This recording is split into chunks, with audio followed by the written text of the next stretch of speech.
வணக்கம். Active herbals வழங்கும் plastic அரிசியை எப்படி கண்டுபிடிப்பது? இப்போ பொதுமக்கள் கிட்ட இருக்க முக்கியமான தலைப்புச் செய்தி என்னன்னா, பிளாஸ்டிக் அரிசியை எப்படி கண்டுபிடிக்கிறது? எங்களுக்கு பிளாஸ்டிக் அரிசி எப்படி இருக்குன்னு தெரியல, ஆனால் சமையல் செய்யறதுக்கே பயமா இருக்கு. எது நல்ல அரிசி, எது பிளாஸ்டிக் அரிசி, இதை எப்படி தெரிஞ்சுக்கலான்றதை பற்றி இந்த பிளாஸ்டிக் அரிசி தான்றதை நம்ம எப்படி ஊர்ஜிதப்படுத்தலான்றதை பற்றி இப்போ பார்க்க போகிறோம். ஒரு நீர் நிரப்பப்பட்ட ஒரு டம்ளரில் 1 ஸ்பூன் அரிசியை விட்டு நம்ம நல்லா கலக்கிடணும். அரிசி டம்ளருக்கு அடியில் தங்கிடுச்சுன்னா அது உண்மையான அரிசி. ஆனால் அரிசி மிதந்துட்டே இருந்ததுன்னா அது பிளாஸ்டிக் அரிசி. இந்த மாதிரி பரிசோதனையில் நம்ம பிளாஸ்டிக் அரிசியை கண்டுபிடிக்கலாம்.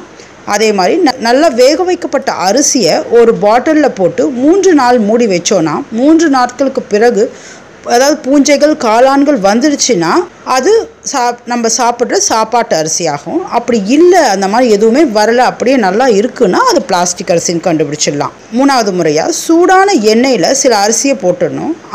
அந்த எண்ணெயில் அந்த அரிசி உருகி அடியில் போய் தங்கிடுச்சுன்னா அது பிளாஸ்டிக் அரிசி. அந்த மாதிரி உருகாமல் இருந்ததுன்னா அது நல்ல அரிசி. 4வது முறையாக பாத்திரத்தில் அரிசியை போட்டு நம்ம கொதிக்க வைக்கும்போது பாத்திரத்துக்கு மேலே அடர்த்தியாக ஒரு அடுக்கு மாதிரி உருவானா அது பிளாஸ்டிக் அரிசி.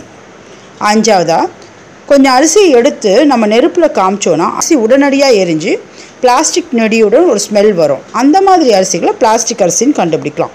6வதாக நம்ம அரிசி சாதத்தை நல்லா வேக வச்சுட்டு அந்த சாதத்தை நம்ம கையில் எடுத்து உருட்டினோன்னா அந்த சாதம் நம்ம கையில் ஒட்டலைன்னா அது பிளாஸ்டிக் சாதம். நம்ம கையெல்லாம் பிசு பிசுன்னு ஒட்டி இருந்ததுன்னா அது நம்ம சாதாரண சமையலுக்கு செய்கிற சாதாரண சாப்பாட்டு அரிசி. அதே மாதிரி அந்த உருட்டின சாதத்தை கீழே நம்ம தரையில் நம்ம அடித்தா கூட அது பால் மாதிரி எகிர்ச்சின்னா அது பிளாஸ்டிக் அரிசி.